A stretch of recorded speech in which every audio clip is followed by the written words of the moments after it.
yang berjima di siang hari atau selama masih berpuasa di bulan Ramadan. Kafarah itu hukumannya berat ya Bu. Yang pertama, memerdekakan budak, tetapi saat ini sudah tidak ada. Kalau tidak mampu memerdekakan budak, yang walaupun saat ini sudah ada. Kemudian yang kedua, puasa 2 bulan berturut-turut, tidak boleh bolong. Seandainya bolong satu, ulangi lagi dari awal sampai 2 bulan berturut-turut. Nah itu. Kalau itu tidak mampu, yang ketiga, memberi makan 60 orang miskin. Itu hukumannya berat nih Bu.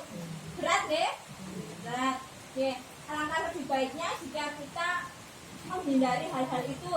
Apalagi kalau kita sudah tahu tentang ini, misalkan ada anak-anak kita bertanya yang masih berumah tangga, nah itu kita memberi tahu kalau misalkan jangan sampai ada jima di siang hari atau selama pas berpuasa di bulan Ramadan, karena memang harus membayar kafarah. Hukumannya berat bagi yang berhubungan di siang hari ketika bulan Ramadan.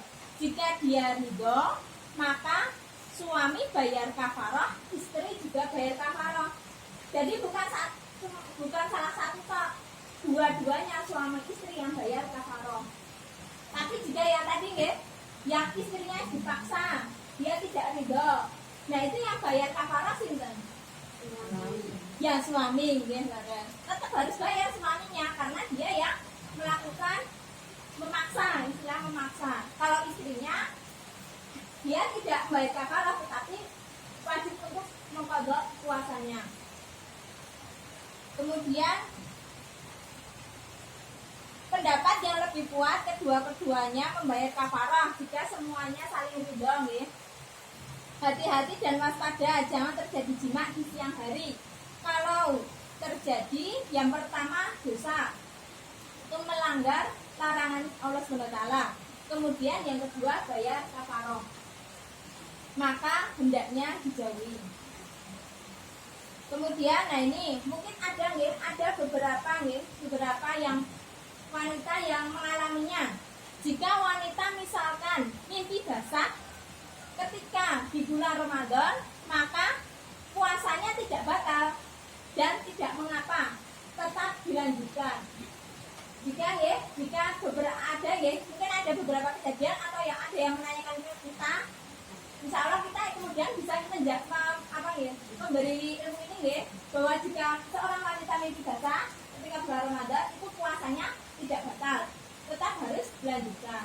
Apalagi yang misalkan saya ada beberapa cerita Ibu, mendapatkan cerita kalau misalkan sering seorang wanita sering mimpi basah mimpi berhubungan dengan laki-laki nah itu bisa juga ada gangguan jin. Nah itu memang ada Bu, itu memang ada.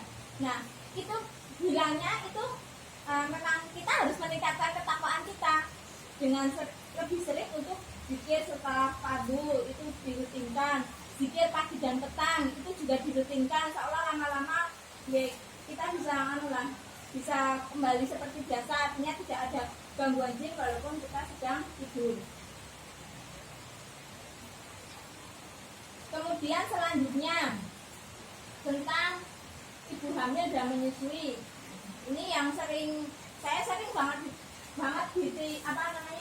bertanya pada saya tentang fidyah, tentang ibu hamil menyusui gimana, maksudnya mana yang harus bayar fidyah, mana yang harus mengqadha puasanya. Kalau orang-orang zaman maksudnya dulu pengalaman Bu, dulu pas hamil atau menyusui itu mengqadha puasanya, mengganti puasanya atau bayar fidyah? Kalau tanglet ini biasanya udah bayar fidyah. Tapi ada juga yang mau qadha puasanya atau mengganti puasanya. Ini ada yang perlu diketahui adalah wanita hamil mana yang harusnya bayar fidyah dan mana yang harus mengqadha puasanya. Karena tidak semua wanita hamil itu harus bayar fidyah. Ternyata wanita hamil itu ada yang ditekankan untuk mengqadha puasanya. Akan saya jelaskan Bu. Selanjutnya kita akan membahas mengandung atau hamil. Untuk wanita yang hamil atau menyusui, jika dia khawatir terhadap dirinya atau dia khawatir terhadap janinnya, maka boleh tidak berpuasa.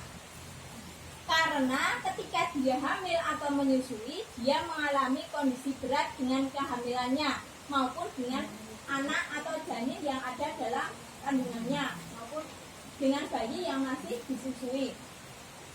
Islam memperhatikan kemaslahatan sang ibu dan juga sang anak. Wanita yang hamil atau menyusui boleh tidak puasa. Namun ada hal yang harus dilakukan setelah itu. Dua pendapat yang kuat. Yang pertama, ini yang wajib adalah qadha, puasa di hari yang lain tanpa fidyah. Pendapat mayoritas ulama dikiaskan dengan sakit dan safar. Sakit dan safar adalah dua uzur yang bisa hilang. Maka demikian pula orang hamil dan menyusui. Karena hamil dan menyusui adalah dua uzur yang bisa hilang. Karena tidak selamanya wanita hamil dan menyusui. Kalau mampu, maka mengqadha puasanya. Kecuali ya Bu Niki, tadi kan yang hamil atau menyusui bayar mengqadha puasanya di waktu lain. Kecuali jika dia tidak mampu hamil berturut-turut. Misalkan tahun ini hamil, tahun depan berarti menyusui. Tahun ketiga berarti hamil, tahun keempat menyusui. Bukan berturut-turut. Berturut-turut ya Bu, berturut-turut. Nah, tanya kok bayar kapan? Nah, itu bayarnya dengan fidyah. Tapi kalau dia hamilnya berjarak 5 tahun sekali, maka lebih baik membayar dengan qadha agar dia keluar dari perselingkuhan. Kalau apa nggih?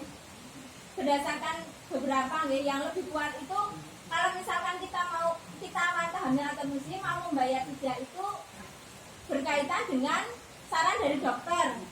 Karena kalau dokternya apa nggih, itu masih janinnya masih masih 2 bulan atau masih 1 bulan, itu jangan puasa dulu karena takut membahayakan nutrisi ke janinnya tidak sampai. Nah itu bayar fidyah. Tapi kalau ketika dokter menyarankan aman kok aman, karena kalau usia berapa Bu? Saya atas saran dokternya menyarankan boleh asalkan kalau pas capek kemudian membatalkan puasa. Nah itu dia memilih untuk mengqadha puasanya. Nah yang kedua tadi yang tentang mengqadha, yang kedua ini adalah cukup diganti dengan fidyah tanpa qadha. Fidyah dengan memberi makan 1 hari diganti dengan memberi makan 1 orang fakir miskin. Fatwa dari Ibnu Umar dan Ibnu Abbas, cukup membayar fidyah mirip seperti orang yang sudah tua. Orang yang sudah tua uzurnya tidak bisa hilang, maka dengan fidyah. Semua uzur yang tidak bisa hilang maka tidak mungkin dibayar dengan qadha, akan tetapi dengan fidyah. Seperti orang yang sakit terus-menerus menahun tidak tahu kapan sembuhnya. Nah, ini. Ibu hamil atau menyusui yang membayar fidyah itu misalkan tadi kejadiannya tadi berturut-turut tadi nggih, kemudian orang yang sudah tua yang sudah tidak mampu menahan laparnya nggih, atau sudah uzur, sudah sudah tua, artinya mau kapan lagi berpuasanya kalau tidak diganti dengan dibayarkan fidyah. Kemudian yang sakit terus-menerus, dia tidak tahu kapan sembuhnya, nah itu juga dengan fidyah. Nah ini beberapa pendapat ulama tentang kadar fidyah nggih. Yang paling banyak diterapkan adalah fidyahnya dibayar dengan beras 0,4 kg setiap orang per hari, atau dibayar dengan uang seharga 1 porsi makanan yang berlaku pada lingkungan sekitar. Nah, namun kalau dengan uang ya dipastikan bahwa uang itu untuk membeli makanan. Jangan-jangan malah dicapai untuk yang lainnya. Pun juga ketika kita menerima uang fidyah ya kita harus apa istilahnya, misalnya dikasih uang untuk bayar fidyah, ya kita untuk belikan untuk makanan kita, karena itu menggantikan fidyah orang yang tidak bisa berpuasa tadi. Yeah.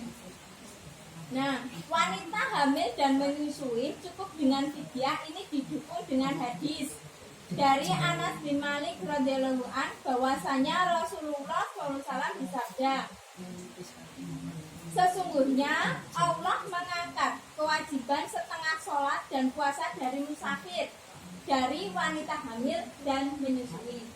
Nah, untuk fidyah diambilnya dari hadis ini tadi, dan juga Rasulullah SAW memberikan keringanan kepada wanita hamil yang khawatir akan dirinya untuk berbuka, dan bagi wanita yang menyusui yang mengkhawatirkan anak yang disusuinya. Kemudian selanjutnya tentang mencicipi masakan. Ini boleh ngomong boten? Nah, intinya boleh nengger orang bilang, nah betul nih Bu. Boleh asal tidak ditelan, nggih. Kemudian, ya Bu, dibolehkan untuk mencicipi makanan selama tidak ditelan. Kalau memang dia harus mencicipi makanan, dia menunjukkan syariat bagaimana kemaslahatan. Misalkan, tapi kalau untuk porsi rumah, kadang ibu-ibu sudah ada nitanya gitu. Kayak wis ngeten enak gitu. Ada yang seperti itu, yakin. Tapi ada juga yang aduh kasinan raya. Iki terus orang kan takutnya lo berbuka nanti enggak takut tidak menyenangkan apa ya yang di rumah deh, makanya dicicipi. Boleh tapi asalkan tidak ditelan. Artinya prakteknya ya kayak gitulah. Gimana ya? Dicicipi tapi tidak ditelan gitu, seperti itu. Tetapi kalau misalkan dia memasak untuk takjil, untuk takjil dia masak sendiri. Nah itu kan dibagikan ke orang yang berpuasa dalam jumlah banyak. Nah itu akan lebih untuk maslahatnya dicicipi tadi, tapi tidak ditelan. Kalau untuk orang rumah yang kalau yakin ini kayak enak kayak gitu ya nggak perlu harus dicicipi juga nggak masalah. Ya tergantung kebutuhan ya Bu, tergantung kebutuhan dan situasi.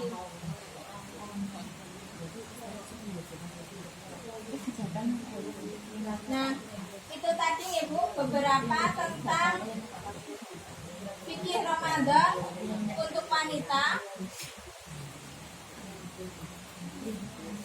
Karena sebenarnya mungkin ibu sudah tahu, tapi biar lebih yakin lagi, misalkan anak-anak kita ada yang bertanya, anak-anak kita yang istilahnya belum tahu, nah kita jadi bisa memberi ilmu ini.